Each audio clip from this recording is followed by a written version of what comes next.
out of 1 West, 125th Street, Harlem, New York, under command of Junior YAHANNA. This is Officer Mashak Mayatha. We about to get started, man. About to get our class started. Give me a second. Okay. Technical difficulties. Man, you got any questions, huh? Okay, cool. Man, we go to this evening, man, we're gonna make it short and sweet. What I mean by that is, man, we're just gonna really get to talking about. We're gonna expose Easter, of course, and we're gonna get into the journey of Passover. I mean, Passover itself is like it's a journey, man, that every sister and brother really needs to take, and it's not. I mean, here since 1969, brothers and sisters been doing it. But I mean, this goes back to our forefathers, you know what I'm saying? And it's something that we really need to do in at all costs. You know what I mean? If especially if you can, you know, the whole struggle of it, the whole you know, getting your garments right, getting your money up, you know, cities coming together and making sure everybody's able to go. I mean, that's all a part of it. This isn't nothing new. And we're even going to look in the scriptures where Joseph, they went on this voyage. Christ went on this voyage, you know what I'm saying, on this journey. And it's very important. But that's going to come later on, more at the end of what we're talking about this evening. The main point I want to get across this evening is another holiday that's just a straight up absolute lie. So, of course, we're going to bring some scriptures in, of course, to have that foundation to validate what we're talking about, because we don't just make this up. You know what I mean? The Most High just tells you that He hates man's feast days. So we're going to go into Easter, the lies of Easter, who Ishtar is, where Easter comes from, where these bunnies come from, right. That bunnies don't lay eggs. So we're going to get into even where that came from. So, like, man, we're just going to pull the layers off. Just going to pull the layers off, man, like we always do, man. We're just going to annihilate these holidays and wake our people up to the point where you're going to know the truth of what this holiday is, what this man's feast day is, and you're either going to just accept the lies that's been told to you, or you're going to go with the truth. So first, man, let's get Amos 5:21. Let's start there first. Of course, man, anytime we go to the scriptures, we set a foundation of what we're talking about. So nobody can ever be like, that's not in the Bible. Like, y'all are making that up. What's wrong with just letting your kids have an Easter egg hunt and all the many churches going to the players' ball and stuff with all these little later suits and stuff?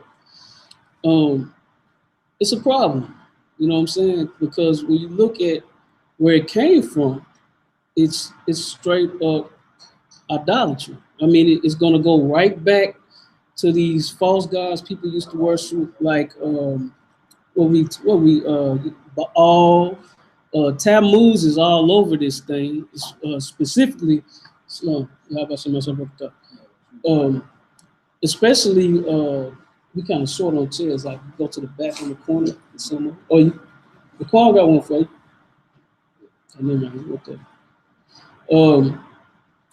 But yeah, even the god they worship, Tammuz.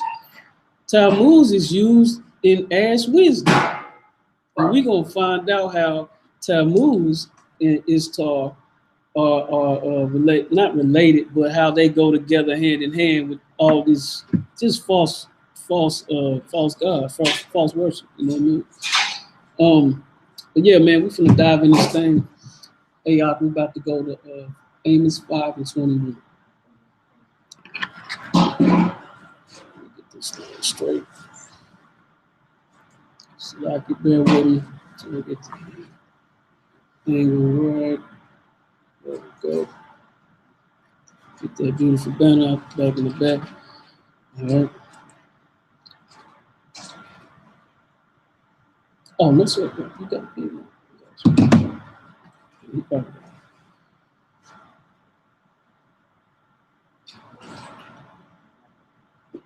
Whenever whoever gets there, man, y'all can read. Amos 5. And 21. Amos chapter 5, verse 21. I can read up.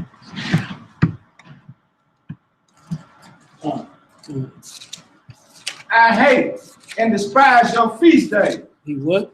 I hate and despise your feast day. Man, this precept should be like, it should be like embedded in your mind. We always bring this precept up when it comes to these holidays, man. Right. You know, because like it's blatant. And you know, this is coming from the Most High. Keep going. And I will not smell in your solemn assemblies. He can't stand the feast days. He can't stand the holidays that man is creating. That's just blatant. I mean, anybody can get cut talking about it's just gifts. The kids are gonna be upset. Who cares? Because the whole point is the kids shouldn't be celebrating this anyway. Right. So let's hit Matthew 15:3.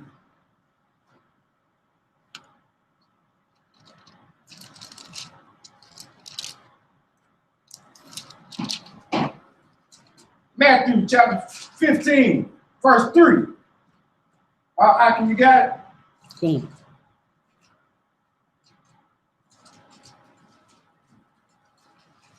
on.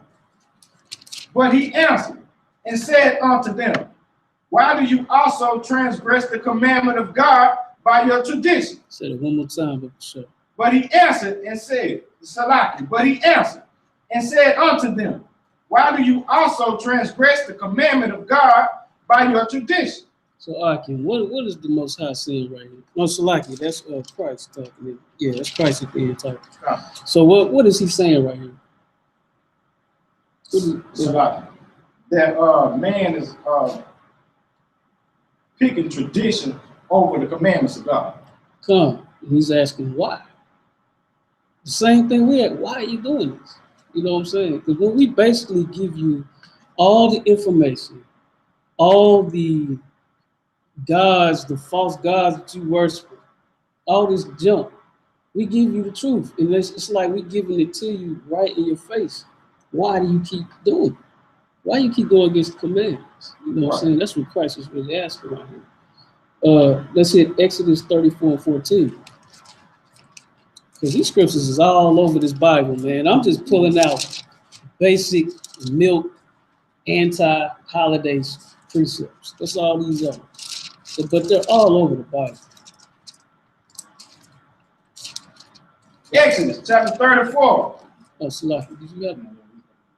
Oh, I thought you had a question. No, go ahead. Exodus chapter 34, verse 14. You got it. For thou shalt worship no other God. Thou shalt what? For thou shalt not worship no other God. He's telling you, no other God, no excuses. Keep going. For the Lord, whose name is Yahweh, is a jealous God. Is a what? Is a jealous God. So he's a jealous God. So that means, dude, there's no excuse for this. Like he's gonna be really hot at you, like the scriptures say. He's gonna be hot. He's gonna be mad at you for this, man. So it ain't no excuses, man. You're trying to please the kid. And most of the time, I realize about these holidays, it's all emotion. It's either emotion or finance. Go ahead. It's like most of the time it's them trying to outshow the next person, you know what I'm saying, what they can do for their kids more than the other person. Because they use that pretext of it's for the kids. Right. Mm-hmm. That's very true. Yeah. And also, you take a holiday like Valentine's Day. Now it's a thing where you have to prove your manhood based on what you get her. That is now to them, to the world, your value is based on what you get her. And then she's looking at you like, if this ain't on this level, like her girlfriends, like their men got them, then you're not even a man now. SHALAM. Oh dang, I just hit. they both got some say. Go ahead. Forget about paying bills all year. Right. Yeah. Just being there for you, know what I'm saying, throughout time. Right. It only take one day. Exactly. Yeah, that's a good point. And if you it don't matter if you did do something on that day for them. Sometimes it just ain't enough. Like if you get them a car for this. They be like, okay, why you ain't give me a car and some clothes and my nails done and you know what I'm saying? Right. Like, dang, you can't. You damn if you do it, damn if you don't. Right. You can't win. You really trying to do it out of the goodness of your heart. Right. Go ahead. I call them welfare Okay. Yeah. I see what you're saying. Yeah, they gotta have something. I mean, that could be even your mom. I remember I used to get my mom, you know, I was in the world, I get a card or something for Christmas, right? She don't even care about the card. She's trying to see what the money is. You know what I'm saying? Like if there ain't no money in there, she upset. But you know, this is how the white man uses holidays not only to make money, but to also throw you off on what you really supposed to be having feast of, which is here. You know what I'm saying? Like Passover, there's a meaning behind that. You know what I mean? Like Feast of Purim, all our feasts, there's a meaning behind that. It ain't about no money. It ain't about no gifts. And like you said earlier, why would a person have to wait one specific day to put themselves in hella debt to get their kids or their loved ones gifts? And you can get them a gift for no reason, any time of the year. So that's how mixed up they got our minds in this world. You know what I'm saying? But y'all both make very good points. Did we get done with that verse? Okay. So yeah, point blank, the Most High don't want you to worship the Lord God, and you will be judged after that. Okay, you want to go ahead. Go ahead. You want to read that? Exodus chapter 34, verse 15. Lest thou make a covenant with the inhabitants of the land, and they go a-whoring after their gods. Say it again, huh? And they go a-whoring after their gods. Let me say something on that. If they go whoring after their gods, they're selling themselves for anything. For their God. They're doing anything for their God. All Tammuz, all that crazy stuff. Like I know, and I'm gonna talk a little bit in context because what we talking about in this class. Y'all ever see these cats on Ash Wednesday take the ash and they put that cross on their forehead? Right. Y'all know what that's about? You know why they put that cross on their forehead? Wow. It's not a cross. It's a T. It's Tammuz. And then the dumb ones that's following the other ones, I'm talking about the horn. They following the other ones because they thinking it's a cross. It's a T. And they've been fooling you for centuries. That's the whole point. But keep reading, man. That's a good scripture right there. And do sacrificing to their gods. And one called thee, and thou eat of his sacrifice. And look at that, man. They're doing sacrifice to these gods. Just like what we learned about Moloch, man. I'm gonna let you speak on that up and coming. What we learned about Moloch. Moloch, that the children of Israel was sacrificing their kids to Moloch. Do you remember how they were doing it? They were making them walk through the fire. Walk through the fire, but also they was let me ask you this. Let me break it down. What was Moloch like? Moloch was wasn't he a bull or something? He was a bull. What was he known to be? Like they would make Moloch, right? It'd be huge. So you said earlier they would put the children through a fire, right? So what was Moloch actually? Moloch actually was. I'm talking about physically. I ain't in the Congo. We ain't going deep. Just like we ain't going deep. Just like what was it? Well, let me tell you. What was it? Moloch was he was a pig. Yeah. I don't want to get to you. If I give you any hit, I'll give it to you. Think about it. You said they had to put the children through the fire for Moloch, right? Moloch is this big, huge statue. So what actually was Moloch? Like, what was this statue? Like, actually, what was it? I know it looked like a bull, and usually it's like holding this plate like this. Like, what actually was it? Okay? That's all. It was a man? No, I mean, like, it was a furnace, man. These people were literally building a fire into this statue they would build. They call him Moloch, to this god that they worship. And they put their kids either on a plate or in the fire, but all it is a big, huge furnace that these kids are burning as a sacrifice. Which we talking about that. Read that last part again. I think it's in 15 where it says 15, yeah. Exodus chapter 34, verse 15. Mm-hmm. And do sacrifice unto their gods, and one called thee, and thou eatest of his sacrifice. There it is right there, man. So, so would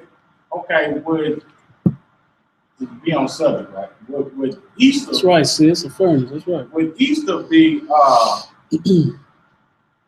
way for the kid, for them to be sacrificing for to other gods like Easter egg hunting, stuff like that, and or eating the Easter dinner, eating the Easter dinner. What is ham and all this stuff? Okay, you jumping the gun a little bit, but you're right, because what we gonna read in that article is why. There's a reason why they eat ham. It ain't about pork. There's a reason. I mean, of course they eat pork too, but there's a reason why they eat ham during Easter, and there's a reason why the bunny. Of course, you know they don't lay eggs. There's a reason why the bunny is used, and you got all these colorful eggs. We're gonna get into that too. But yeah, you are right. You are right, especially about the ham. Like you really hit that. Okay, let's see Jeremiah 10, 1 and 2.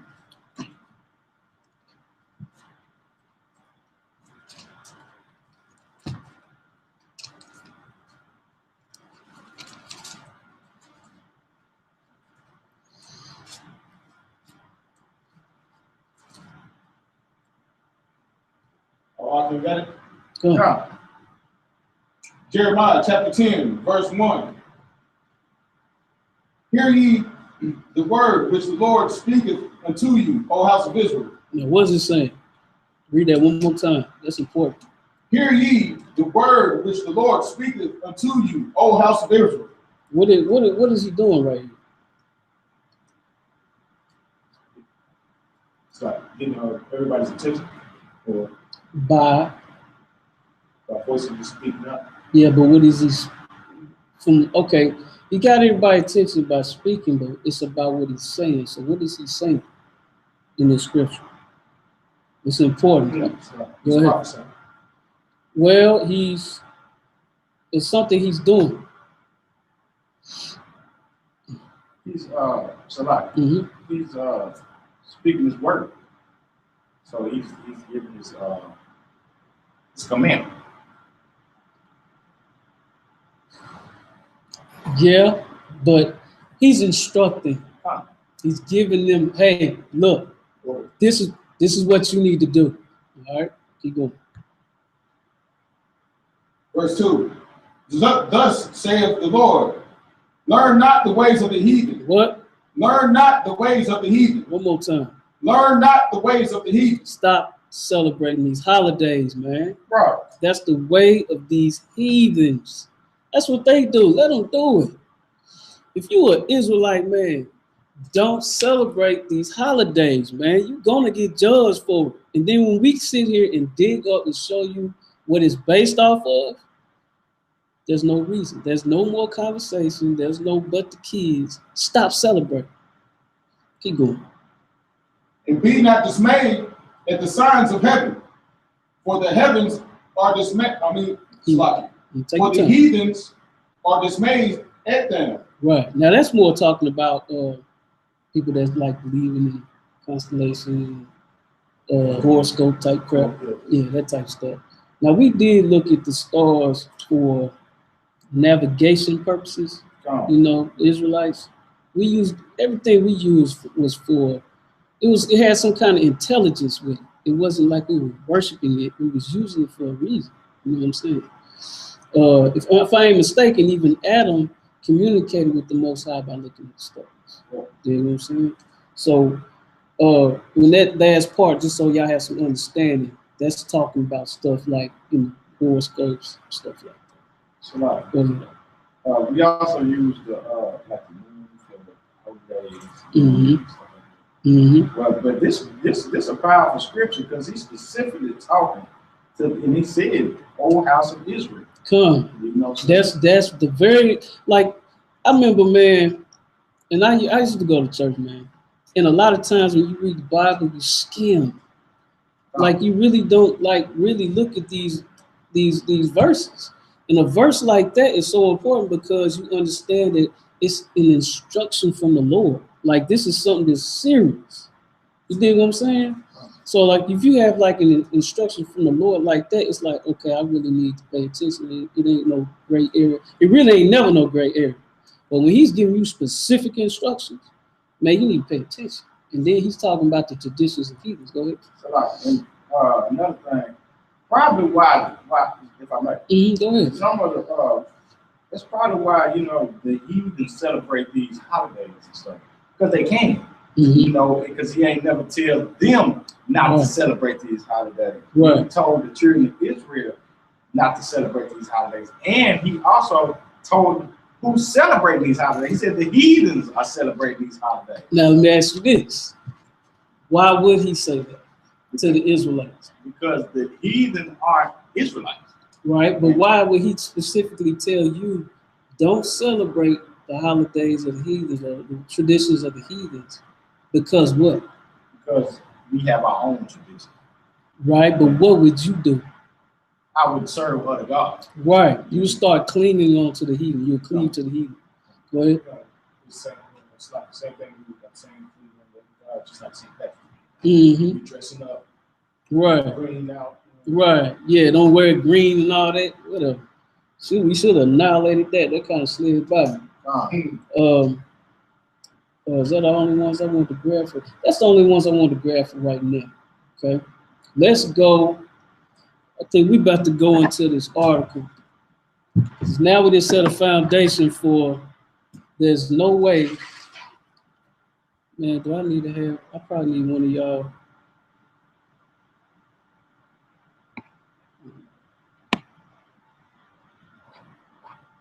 I'm so horrible with that. Is anybody in the chat room on YouTube there? No. I mean, did they have a question or something? Oh, okay. If they do, keep me up on that. I'll be slipping, man. You know how I be doing my game type. Okay, what we're gonna get into now, right? We're gonna get into some of what Easter. We're gonna just expose Easter, and by exposing Easter, I want to say this, of course, that okay. The big thing, especially with Christian churches, is Christ died on Good Friday, and then he rose Sunday.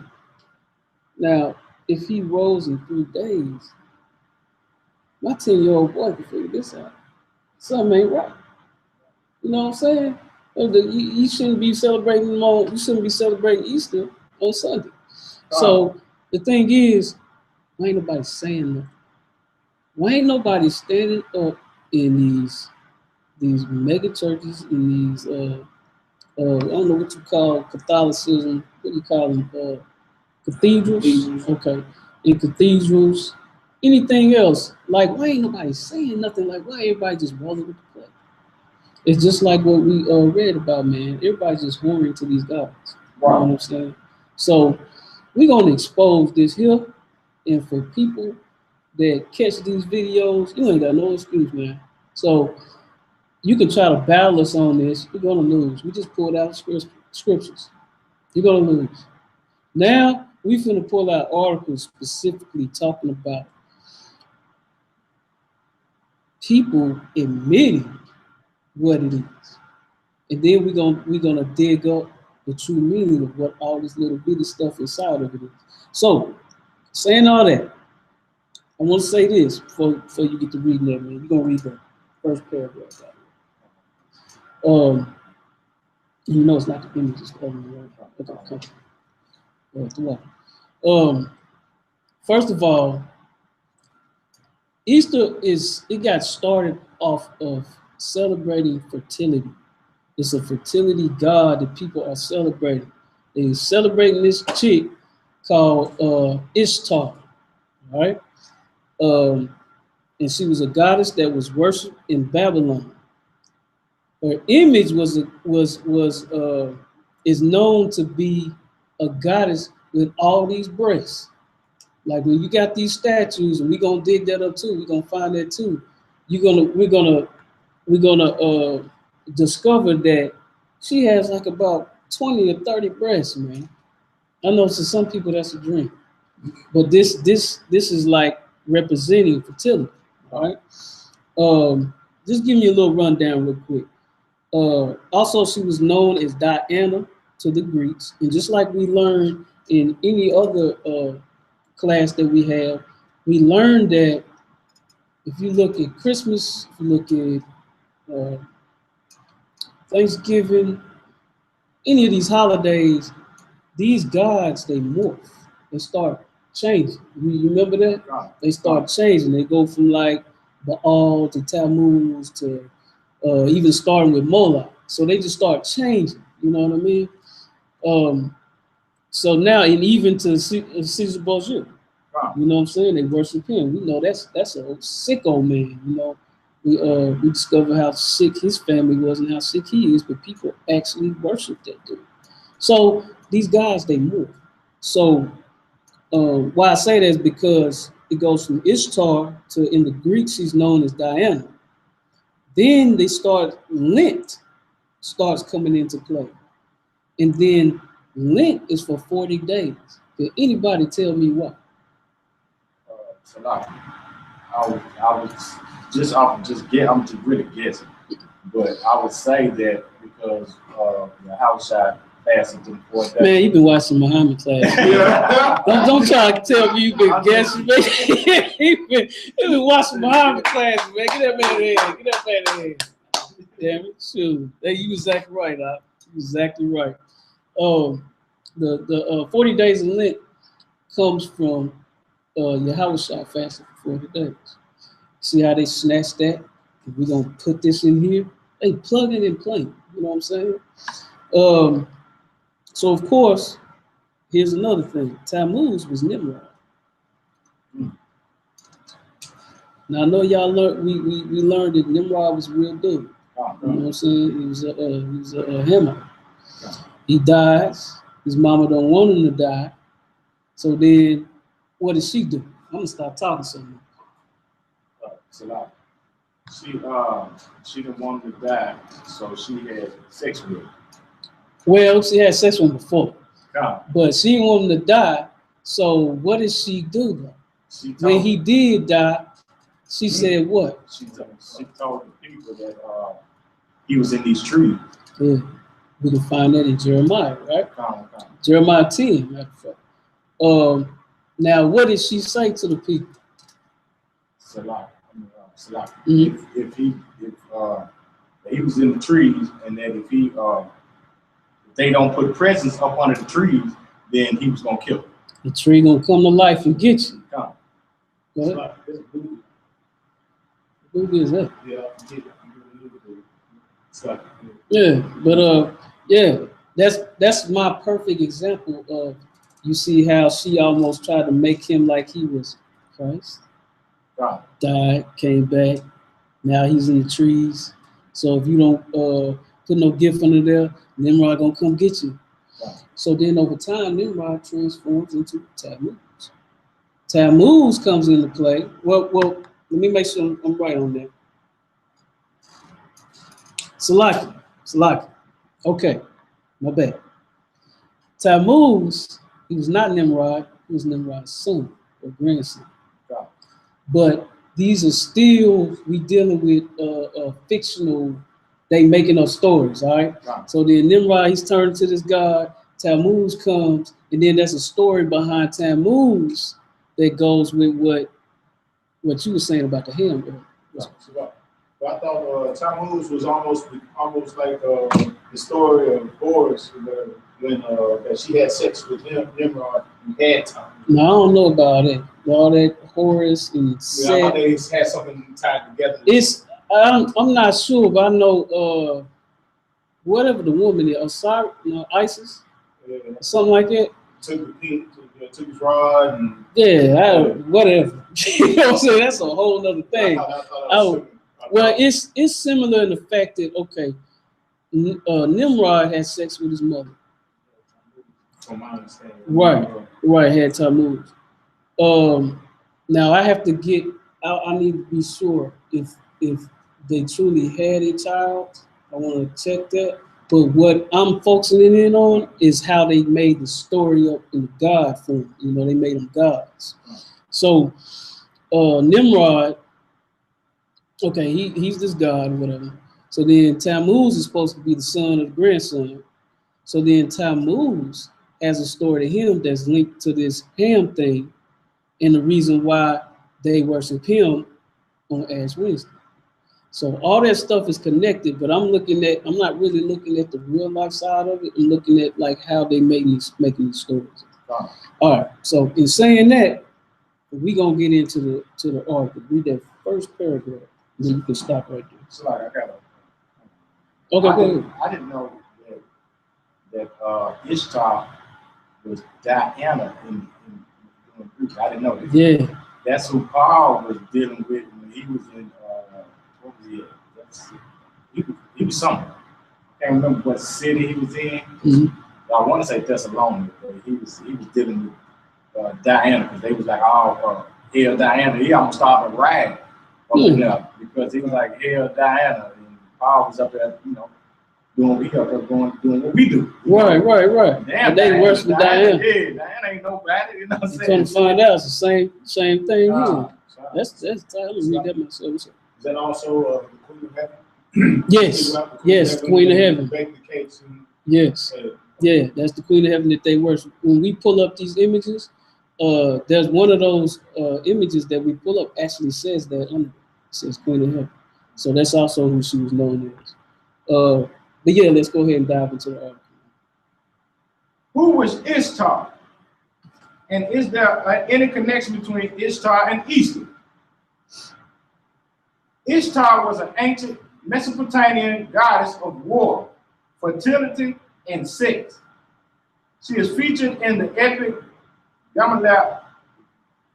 Gilgamesh, and the Ishtar Gate was part of Nebuchadnezzar's Babylon.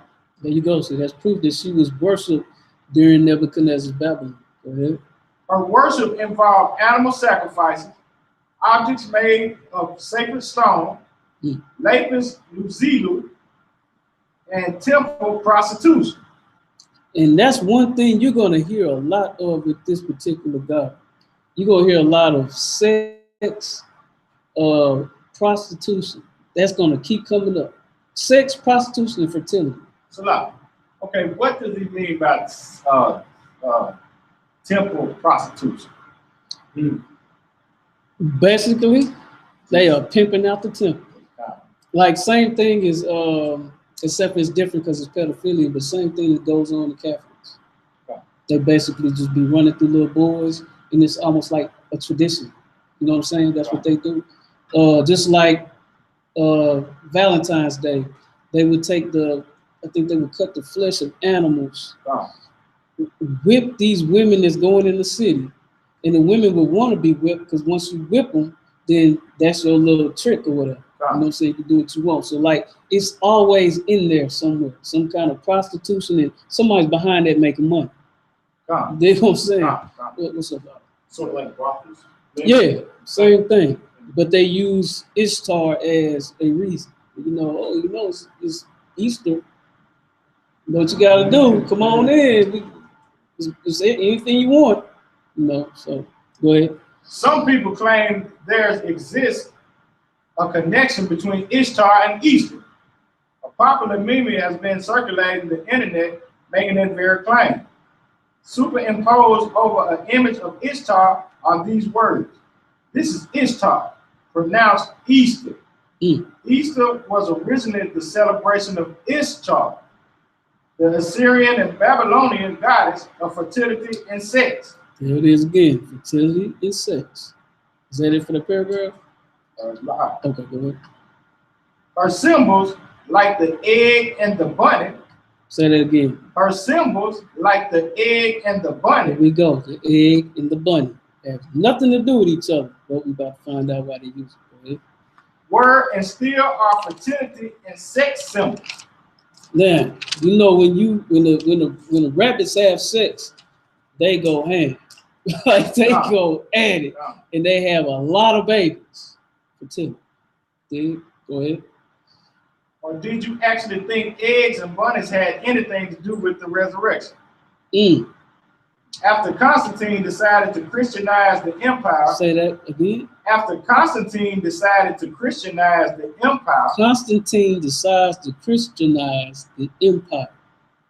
Now we talk about him all the time. I'm gonna bring some more of that out about Constantine. But Constantine's whole point was just to merge the so-called Christians and the Romans and just merge them. Stop the fighting, come together. We can take some of what you believe in, some of what you believe in, and we just come together. You know what I'm saying? Let's stop all this fight. Even had a council of Nicaea. That's very famous. Yeah, he had many, but that one's popular. You know, that's where he made a lot of those type rules that we're talking about now. Go ahead. Easter was changed to represent Jesus. You hear that? Say that again, though. Easter was changed to represent Jesus. Now, see, they said Easter was changed to represent Jesus. Why would they even have to say that? If that was the point of the beginning. It never was. It's not even that the Easter in Christ don't have nothing to do with each other. Just like Christmas in Christ have nothing to do with each other. So what this article saying, and it goes right with what you're saying. After Constantine decided to Christianize the empire, Easter was changed to represent Jesus. So Constantine really was the beginning of the so-called Easter, what we know today as Easter. Today is Easter. Right. Yeah, he just put everything together. He brought, like you're saying, he brought the Christian ideas and the Roman ideas and just put them together, and then you got Easter. Right. The main point, like you just said, when he merged Christ in there, is the Christians like, oh, okay. Oh, great job, Trump. Yeah. Great. You know what I'm saying? It's that type thing. You know what I mean? Great job, Trump. But we gonna find out though that. Well, I ain't gonna say that. I'm gonna write it. Yeah, go ahead. But at its roots, Easter, which is how you pronounce Ishtar, is all about celebrating fertility and sex. There it is again. We keep hearing that fertility and sex. Is that it for that? Okay. Let's go to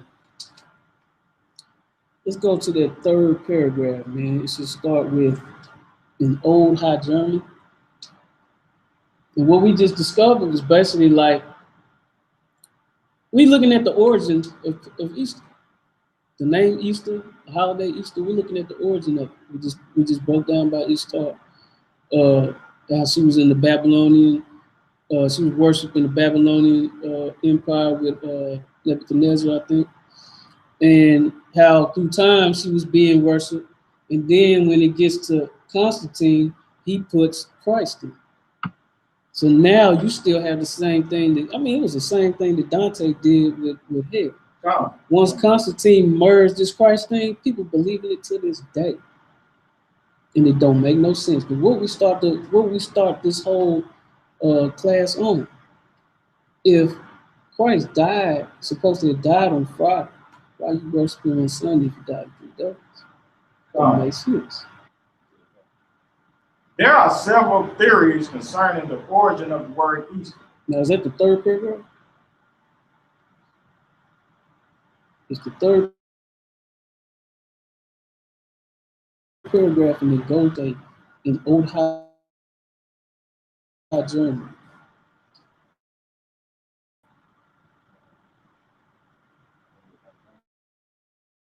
Mm-hmm.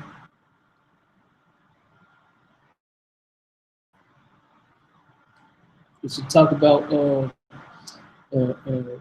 word Passover means Okay, go ahead. But you know what? Before I hit that, no, go ahead. Go ahead. Yeah, go ahead. I'll do the image later. There are several theories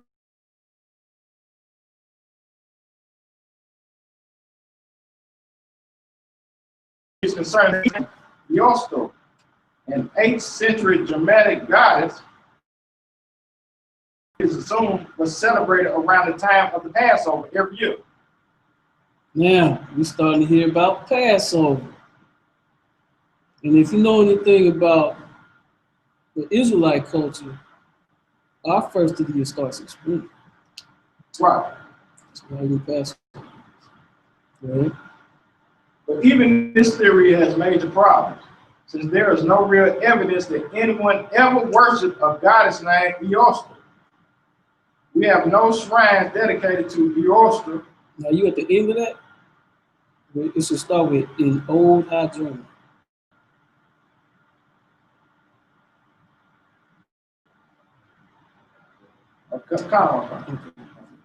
In Old High German, in Abyss became I.S.U.P.K, which eventually became Ostern in modern Germany, and Easter in English. The French word for Easter is Passover, based on the Latin and Greek Pascha, meaning Passover. Now, in the Greek, Passover means you say like Pascha or Pascha. Pascha. Pascha, I think is P-A-S-K-H-A. Okay, that's how they say P-A-S-C-H? C-H-A? Okay, that's how they spell it. Now in the Greek, there's two different ways to spell it. In the Hebrew, we spell it P-A-S-A-C-H. It's just another name for Passover. They trying to take that word right there and saying that it's Greek or French. So what I want to do from this point is I'm gonna have you look for that image of that fertility god just to prove that the whole reason for using Ishtar with all the breasts and stuff, all that meant was that she was all about fertility. Now while he's looking for that, I'm gonna tell you about a little more about Ash Wednesday and how it goes into the rabbit and why they have eggs and colorful eggs for Easter hunts and stuff like that. Right? So Ash Wednesday is all about, also called Lent, is all about Tammuz. He's supposed to have died at age 40. We see 40 again. When was the first time we seen 40? Mm-hmm. On the days of Passover. Right. And then where they get that from? You got that from Christ fasting. There you go. Now Lent is supposed to be like a fast. Now they saying Tammuz died at age 40. They plug it and play it again. So Tammuz, different names, also like Nimrod, like Sun, like Osiris, like Baal. He was married to Ishtar. This is what they're saying with Ash Wednesday, how they believe. And the stories will mix depending on who's telling. So the claim was they was married to Ishtar. She came back. He came back 40 years old. No, he was 40 years old, and he was killed by a wild boar. Okay, this is what we about to talk about. What he was talking about earlier. Okay, so Tammuz was killed by a wild boar. People mourned for him for 40 days. Say it again. Whatever you suffer, this is people that believe in Tammuz. Whatever you suffer, Tammuz will enjoy. So since he's deceased, but he's a god, whatever you suffer for, whatever you fasted for, that means it goes to him. So if you fasted for You don't drink no more. You don't smoke weed no more for them 40 days. That means that then he gets the weed. He gets the drink. Whatever. He gets that. All right. If let's see. So Ishtar, also known as Easter, was his wife, also known as Venus, turned a bird into a rabbit and it laid colorful eggs. That's where this is coming from. The colorful eggs. Ishtar was supposed to be a god, and also known as Venus in the Greek. You know, they'll flip it. Venus, Diana. Go ahead. Is that where they get that phrase, men from Mars, women from Venus? Could be. Could be. I mean, they've changed the story all the time. We find it out. But she's supposed to turn a bird into a rabbit. And then she's the fertility god. So now the rabbit still having, I guess, the production of a bird, yeah. It lays colorful eggs. That's when you get in these Easter hunts and you look for these eggs. SHALAM. So, she took a bird. Yep. Yeah, I know it sounds crazy. Yeah, I'm trying to wrap my head around it. Yeah, go ahead. She took a bird. Mm-hmm. She made it into a rabbit. Mm-hmm. And the bird, by being mixed with the rabbit, started laying eggs like a bird. Right. But it was laying colorful eggs. Right. They have to be colorful. Right. Now, on top of that, right? Everybody was she was in sadness for Tammuz, right? Because the wild boar killed her, right? That's why on Easter, you better eat that ham. That's where it comes from. You better eat that ham. That ham killed your God. So you eat a ham every Easter. And look who's still eating ham and don't even know what. Easter, you gonna have the big ham, the big glazed ham. Thanksgiving, you gonna have the turkey. And then the turkey represent our brothers, the native Indians. You know what I'm saying? Go ahead. Eggs. Yeah, I mean, but the turkey represents their body. It's like a sacrifice thing. Salaki. Mm-hmm. And I just thought of something. You know, on Christmas they eat ham too. On Christmas, mm-hmm. And you know, Christmas they got a mix in with Ishtar and with and Nimrod, yeah, and stuff, and you know, yeah. That's wow. That's crazy, and we don't even know. That's why I said at the beginning of this video, man, at the beginning of this class, like, if you don't want to listen to this, man, and you want to keep doing what you're doing, and we gave you precepts, and we're giving you the history of what this stuff came from, and you still do it, just like that verse you pulled, you keep on whoring yourself to this God. When that judgment do come for you, or when World War III do hit, you should be scared. You should be terrified. All right. Got one more. I want to get. Yeah, pull them image. I just want y'all to see it. Go ahead and pull that image up of this tall. I wish I could put it on here so they can see it. I just want people to see that. See y'all see that.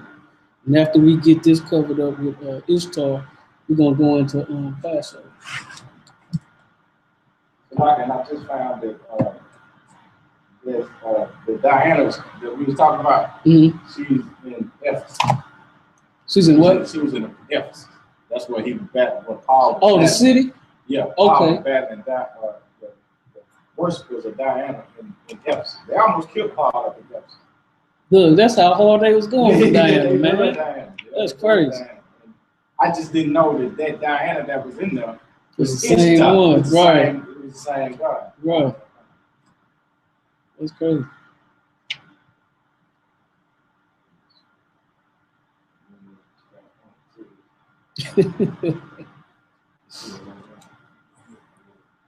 I don't know if that would. Hey, can you pull up?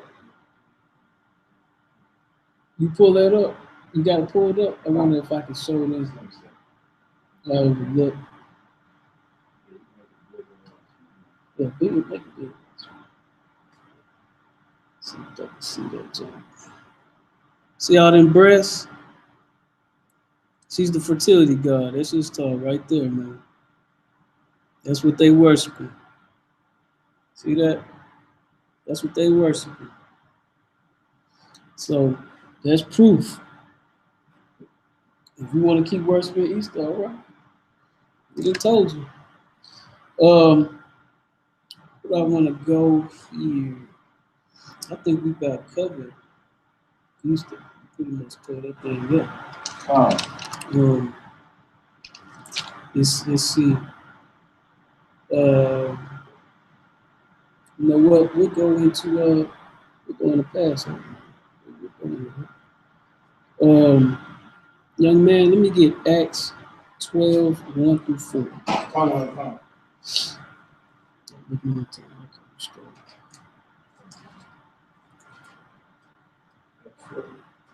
Yeah, Acts 12, 1 through 4. Let me get there with you, man. Let me bring this thing in right.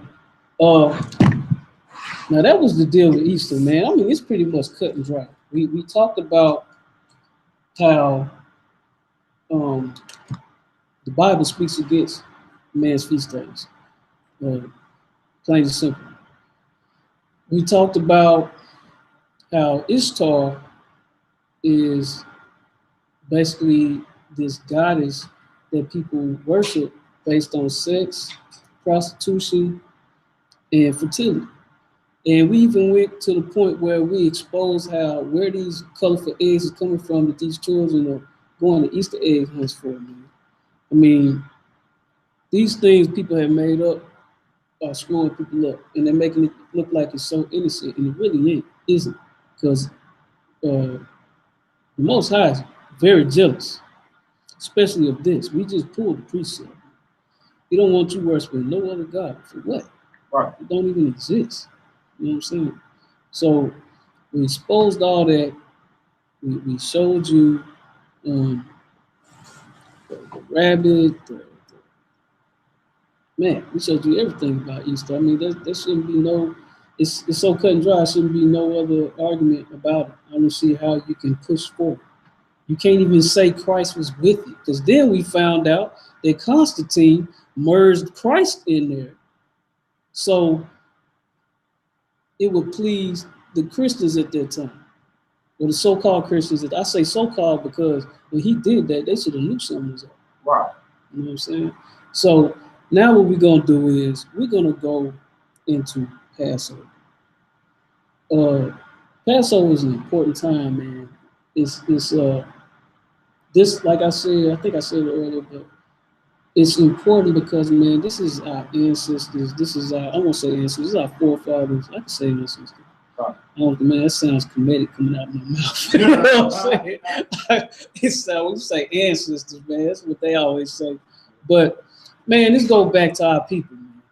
And it's like all the struggles that y'all go through, man, just fight through it. When you think this is the only time that this been going on, man, this stuff been going on since, 5,000, 6,000 years. So we need to realize that that's part of it. Families coming together, people piling up in vans, people piling up in cars, mushed up together. Hey, man, it's part of it, man. That's what it is. It tripped me out, though. You'll struggle and kill yourself on a little bit of nothing on gas to go to some job in a whole nother city.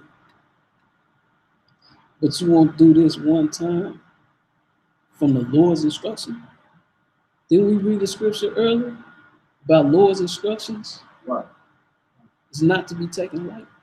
You know what I'm saying? So we're about to get into the Passover, man, and how important it is. So let's hit Acts, 12 and 4, 12 and 1. Let me get there with you, man. It's a lot.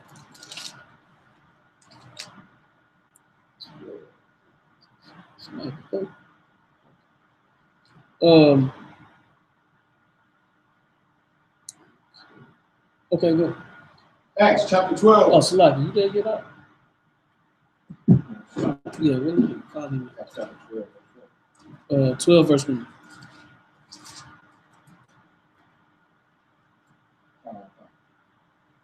Acts chapter 12, verse 1. Now about that time, Herod the king stretched forth his hand to vex certain of the church, and he killed James, the brother of John, with the sword. Now, Herod, sit there telling you, Herod killed James. Right there. Okay? He's after people. So go ahead. And because he saw it pleased the Jews, he proceeded further to take Peter also. Now, we're talking about right now, before you read that next part, we're talking about later on in time, but we're talking about this happened during Passover time. This is proof of it right here. Because when you read this next part, we'll understand that it was about the unleavened bread that night. Go ahead. Coming. Then were the days of unleavened bread. There you go. We're just talking about it. Go ahead, read the next one. Verse 4.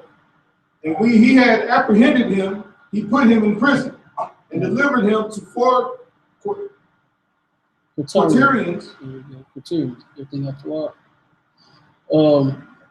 of soldiers to keep him. Now read that again. Start from 4. Right now, I'm putting you in context what's going on. They're going after Peter. Herod put the hit out on James and got him. Now he didn't put the hit out on Peter. They're going after him. They snatch him, right? And I don't know if y'all remember, but Peter ain't no punk. Right. What's Peter known to do? They've done it. He did what?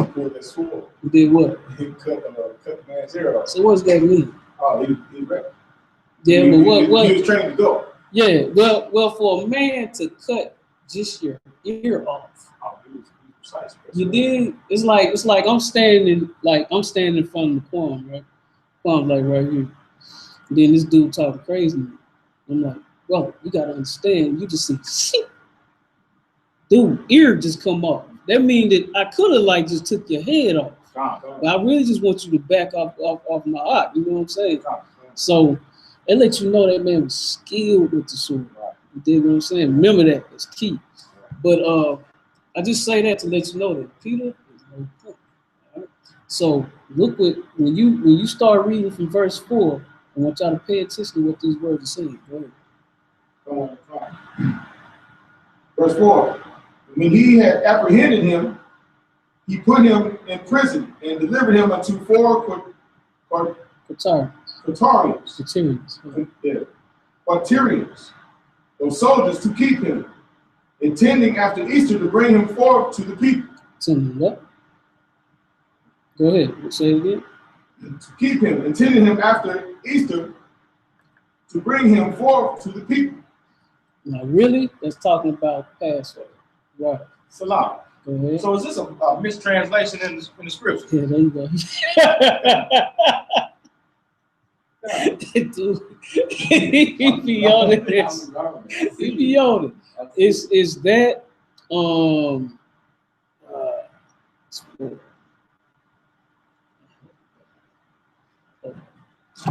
listen.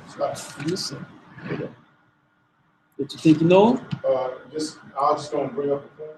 Okay, go ahead. Going back to what you was reading, the definition of what they said in Greek. Mm-hmm. You know what I'm saying? Using that, that's Con, you're exactly right. Yeah, you got to understand that depending on when these scriptures was translated. Yeah. Coming from the Septuagint. Right. Well, Greek translations. You know what I'm saying? I don't want to step into other books. But based on who was translating it and put it in here. You gotta remember from Greeks, I mean, it went from Greek hand to other different people's hands, and then King James had all those scholars translated. So, but I'm gonna tell you, there's 5 mistranslations. All right, one of them is Easter, which is supposed to be Passover. Right. Holy Ghost, supposed to be Holy Spirit. Resurrection, reincarnation. All right. Of course. I didn't know that. Mm-hmm. I didn't know every time I see resurrection, it's supposed to be reincarnation. God, power. I know about that. Let's see. Where we at? Okay, now all I was saying is basically what that scripture is saying, man. They put 4 guards on people. They put 4 guards on dude. Dudes like Debo or somebody. You know what I'm saying? He was a threat. You know what I'm saying? He wasn't no punk. All right. And that's just to explain that around this time, this is when Passover was. This is when Passover was. Like I said, that's a mistranslation. This is when Passover was. All right. And also, when is Passover? I said it earlier.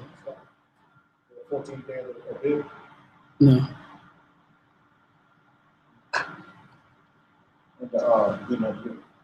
Springtime, beginning of the year.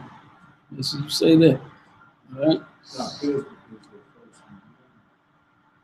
I ain't going there.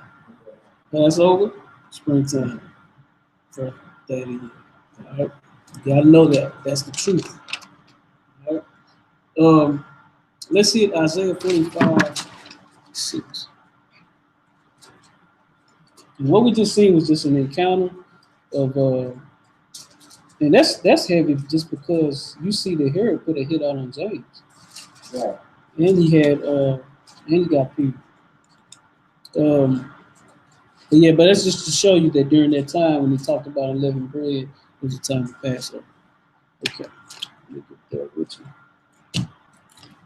Let's see, 45:6. Whoever gets there, I want 45:6 and 7. 6 and 7.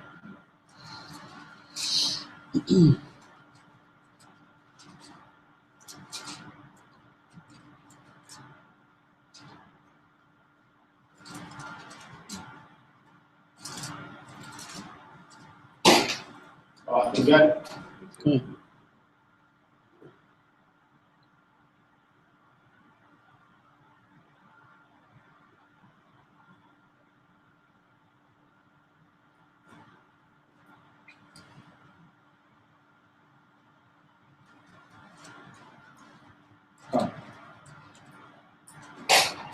Isaiah chapter 45, verse 6.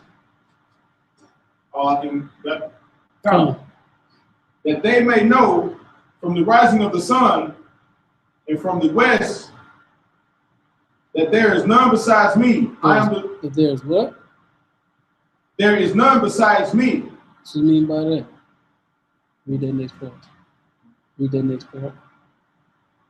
I am Yahweh, and there is none else. Say it most time. Say it again. Yeah, you started again.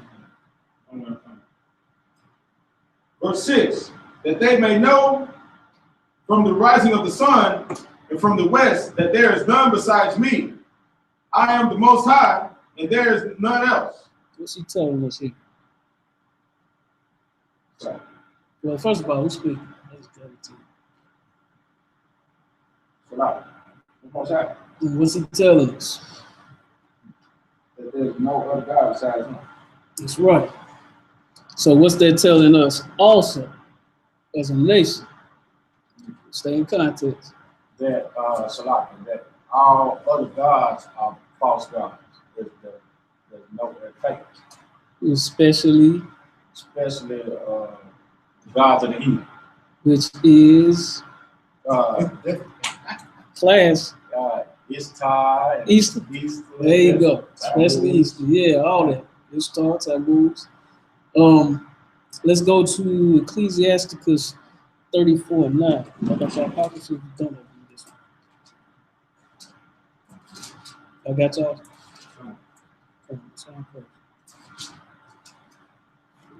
Stop. Ecclesiasticus 34:9.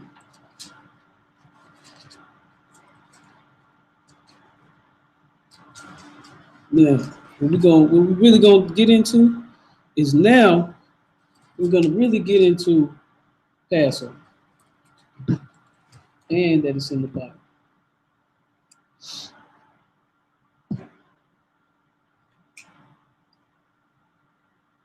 And the importance of traveling, man.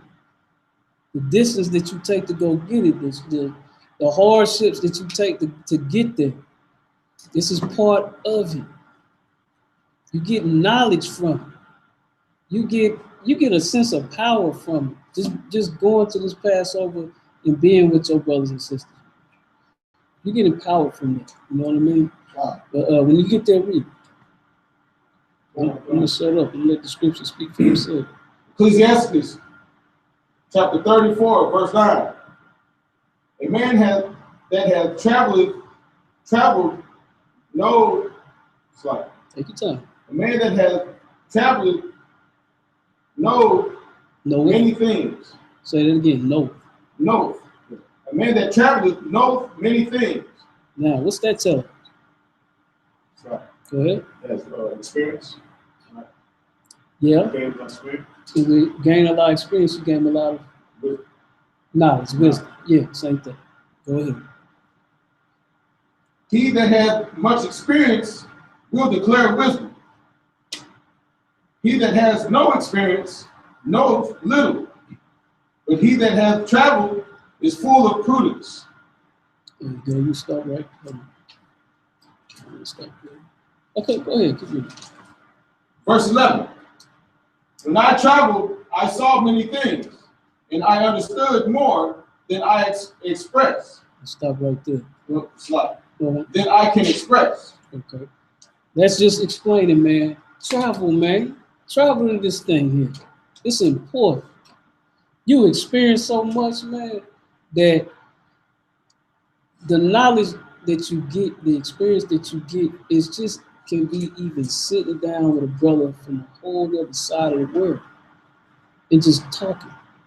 The experience that you can get is just seeing how the ISUPK react, seeing how seeing how happy your rib is when she's talking to other sisters. Seeing how that is, seeing how important that is to, seeing how important it is to you you done seen these people on video all this time, especially when you was first getting the truth, and now you can meet that man face to face, and he mess around and put a nugget on you. You know what I mean? Put some real knowledge on you, man. Spit something on you, and then you carry that for the rest of your life. That might have been the very thing that you needed in your life to keep pushing, to keep going. Man, get out there. That's the whole point. You know what I'm saying? If things is holding you back, it's holding you back. But my main point is, if you can do anything, if you don't make it this Passover, do everything you can to make it.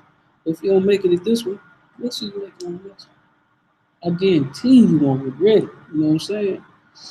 The key is the experience that you have. Let's go to Luke 2:41.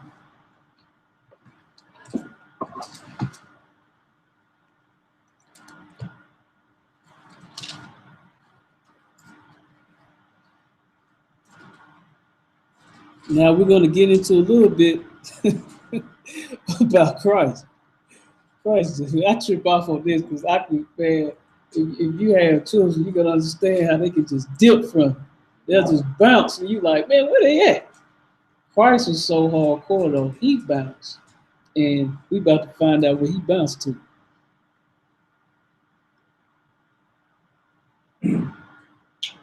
All I think that. Come. Luke 2, verse 41. Now his parents went to Jerusalem every year at the feast of Passover. Yeah, that's right. Go ahead. Slide. Read that again, now. Say what? It said Jerusalem. So I said Jerusalem. Yeah, that's fine. Yeah, I was making sure I was on the right verse. I was on the right one. Go ahead. Yeah, restart it up. Luke chapter 2, verse 41. Now his parents went to Jerusalem every year at the feast of the Passover. Yeah, what are we talking about? Passover. Now his parents. Right. So we talking about Christ's parents. There you go. In Christ. Right. Keep going. 42. And when he was 12 years old, they went up to Jerusalem after the customs of the feast. Yeah, what's that telling us? You need to read it again? Yeah, read it one more time. Read that 42 one more time. I want y'all to see if y'all can catch that. Verse 42. And when he was 12 years old, they went up to Jerusalem after the custom of the feast. Well, he had a It's saying that he's been going to Jerusalem for the feast ever since he was a baby. right. Custom. Meaning we do this over and over. Meaning that the Passover is mandatory. It was a journey. We had to, but we had to travel. Go ahead, what was That kills whenever like the Egyptologists talk about, well, he went to Egypt and learned and da da da da. But every year they came back. Right. Every year. Right. This was a pilgrimage. And see, what you gotta realize, man, what's heavy about this is that, okay, it said every year his parents had to do this. You know what I'm saying? This is customary. This is custom. So then he had to do this. So was he the only one? Was he just easy? Like him and his parents the only ones just walking, or on a horse, or on a mule, or a donkey, whatever? No, man, it was a line. It was like a herd of people going to Passover. What's that sound like? Sound like us. Sound like us. They've been doing this since this time. Christ, they back. All right, go ahead. Do I have, hold on. Yeah, read 43. Verse 43. Mm-hmm. And when they had fulfilled the days and they returned, the child, YAHANNA, tarried behind in Jerusalem. What? Read it again. And when they had fulfilled the days and they returned, the child YAHANNA tarried behind in Jerusalem. So what's that mean? Yeah, he shut up. Yeah, he dipped. he dipped. He said he tarried. He was he gone. Keep going. And Joseph and his mother knew not of it. 44. So that means they lost him. Go ahead. But they, supposing him to have been in company, went a day's journey, and they sought him among their kinfolks and acquaintances. Now, so they've been looking for him, and they finally found him. Hold on, see if I went there.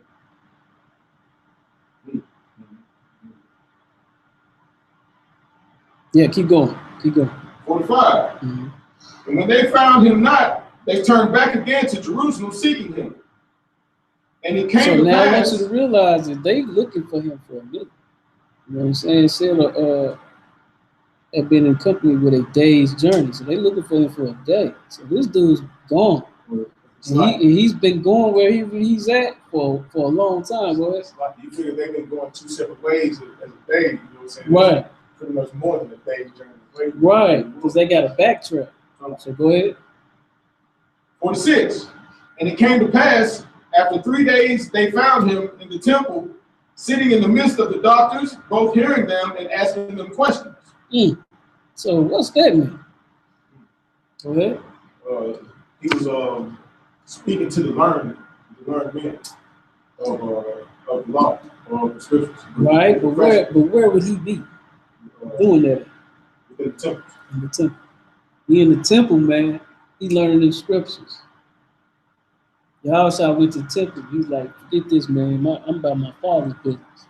He goes to the temple to start learning. Keep going. So basically, we went to play. Yeah, basically. But it's almost like, well, keep reading.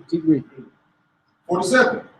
And all that heard him were astonished, and at his understandings and answers. This dude was like a prodigy. He's like a prodigy. It's like a prodigy. Like, how do you know something? It's like somebody coming the first day, they ain't even a trooper yet, and they just understand every precept, everything. So you can break it down reincarnation and know. It's like, you 12? You 12. You know what I'm saying? It probably got to a point where he started putting them on game. No, I don't think that's what that means. He a prodigy, man. Like he's Christ. That's all I can say. That's YAHANNA. All right. Go ahead, man. Going back, it says teach your children young, so when they get older, they never stray away. So could it possibly also be that Joseph moved on his word also the same way? Say it again now. Like, what's the question? Is it possible that Joseph, I know it doesn't say in the scripture, just think about Joseph, I'm saying, because it says bring your child up in the way. You figure Joseph was also teaching? Yeah, I don't know that for sure. I can't say that because I don't have that precept, but I think that really Yahweh just was doing what he was destined to do. You know, I mean, you look at how things happen in his life. So, like, whether Joseph did or not, because his mom was like, get her. You know what I'm saying? She's like, tell her in the wild. Yeah. All right, you know what I'm saying? So I don't want to say that because I don't know for sure. I wouldn't be sure when I say that. But it's possible. It's possible. It's a lot. Well, by him taking him to Passover every single year, that would be, a star. Yeah. You really could say that. Then you will let that. In the right direction. That is true. He's still in the traditions of who they are. So you know what I'm saying? They could guide you to think that he's in the truth. Yeah, go ahead. Verse 48. And when they saw him, they were amazed. And his mother said unto him, Son, why hast thou dealt with us? Behold, thy father and I have sought thee sorrow. Amen. Before you say this is like one of the most gangsterous verses in the Bible. I love it. I use this myself. I ain't lying. This verse you about to say is gangster, man. You gotta remember, dude, 12 years old. Go ahead. And he said unto them, How is it that ye sought me? Wish ye not that I must be about my father's business? And they understood not the sayings which he spake unto them. Basically, you can stop right there. Man, I'm about my father's business, man. He almost like, I ain't even got to answer you. Don't worry about where I'm at. I'm at where I'm at. I'll be where I'll be. About my father's business, man. That's just gangster to me. But that's that, man. And you gotta realize that, I know we up under captivity and it's hard for us to get the Passover sometimes. People in different circumstances, man, it's understandable. But you gotta realize also they were under Roman captivity. It wasn't hard, it wasn't easy for them either.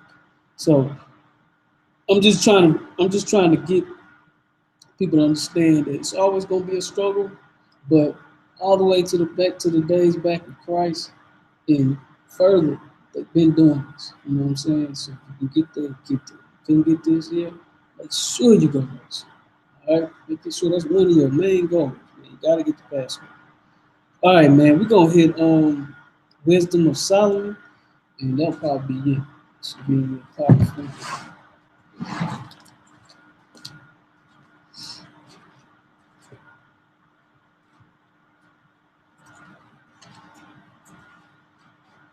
$18 and 9. So,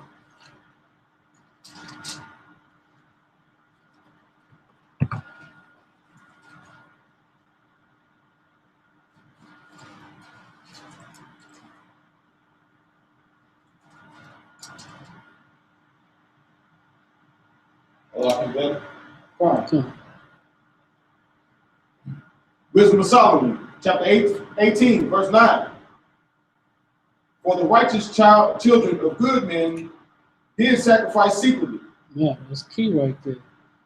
The righteous children, meaning the children in the truth that stuck to the customs of the Israelites, they were secretly doing the sacrifice. Like, I'll give y'all that, for time's sake, I won't go all the way into it, but I'll give y'all the precepts for Passover. Actually, the beginning, how it came about, before we end. Okay, I give you that. It's just I have to break that down too. You know what I mean? We're just gonna finish this up. But the tradition was you cut a lamb, like what was instructed to you by Moses in Egypt. You cut that lamb. You eat all of that lamb, all of them. And we'll leave none of them. If your neighbor needs some, you feed them.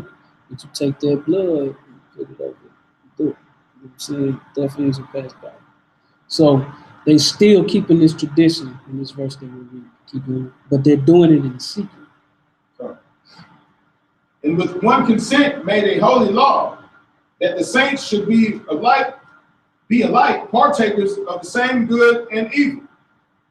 The Father is now singing out the song of praise. Now I want you to go back and read that part after the sacred secret. Yeah, start with E. Come on. And with one consent made a holy law. Yeah, what's that mean? It said, for the righteous children of good men did sacrifice secretly. So they're doing this tradition that they've been doing ever since Egypt. And with one consent made a holy law, a separate law. What's that mean? It's like kind of like a pact. There you go. Amongst who? Amongst the righteous children. Amongst themselves. Amongst themselves. Okay, keep going. That the saints should be alike partakers of the same good and evil. Now, what's that mean? That whatever, you know, whatever, we all gonna go through the same thing. If you go through some bad, I'm gonna go through it with you. If you go through some good, I'm gonna go through it. Right. Good and evil. Like what? Read it again. That's right. Read it again, starting with that. That the saints should be alike partakers of the same good and evil. Now, it just means that, just like the brother said, whether we going through hard times or we going through good times, we sticking together. We're gonna keep this pact, and we're gonna do this tradition. We're gonna keep this Passover. Because you understand, if we got the Apocrypha, what captivity are we under right now in this Apocrypha? It's like that's why I'm being asked. Because I want to say the Greek. I always remember Alexander the Greek, but we say the Greek. But nothing great about it. You know what I'm saying? I call it Macedonia. Yeah, but you know, it's Alexander the Greek. So anytime we're reading out the Apocrypha was snatched out after Malachi. So the Greek is who we're under in the Apocrypha. So that's why everything is done secretly. You gotta remember, they try to take out Mattathias just because he wouldn't bow down to the king. And everybody looked up to Mattathias. He was a great warrior. He was like a general or a ruler. So if they can make him bow down, everybody would follow suit. He did. So why was trying to make him bow down? Because they was under Greek captivity. All right. So that's that, man. Didn't have too much more on Passover. Just want to show y'all some scriptures in there about that and how important it is. Fight, travel. I know it's a lot of brothers and sisters, man. They either on their way now, they already up there, or they planning to go. And we gonna see y'all up there, man. Tennessee camp is coming, bro. We coming. We sneaky. You ain't gonna see us coming. We're gonna pop up. We'll be right up in scripture breakdown class, like, hey, where y'all from? It's Tennessee, man. I told you was coming. But yeah, man, y'all be careful out there, but y'all just make sure y'all make it. I'm gonna give y'all a couple of those precepts so you can just read it. And it's not hard to understand. And of course, we'll break it down if need be. Let's see. There's some Exodus. Yeah, you want to go to Exodus. And again, this is what Passover is all about in the Bible, man.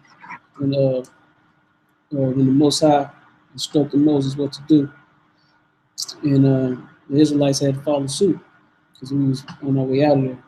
It's Exodus 11, 4 through 10, and then you can pick it back up. Chapter 12, 1 through 20. Man, you read that, man, especially if you ain't left yet, read it so you can get a whole context about your people, man, about your forefathers, in your nation of what they went through and the reason why we doing what we doing now. You know what I'm saying? And like I said, man, we'll be up there. We leaving tomorrow. So what I'm saying? Yeah, about send me outside brother Thar, to all my brothers. Al-Samar, no, Yahweh, Al-Samar, send me out a shout to all the sisters. We ain't got many sisters, so we gotta make sure we say it. All right. But with that, shalom, Israel.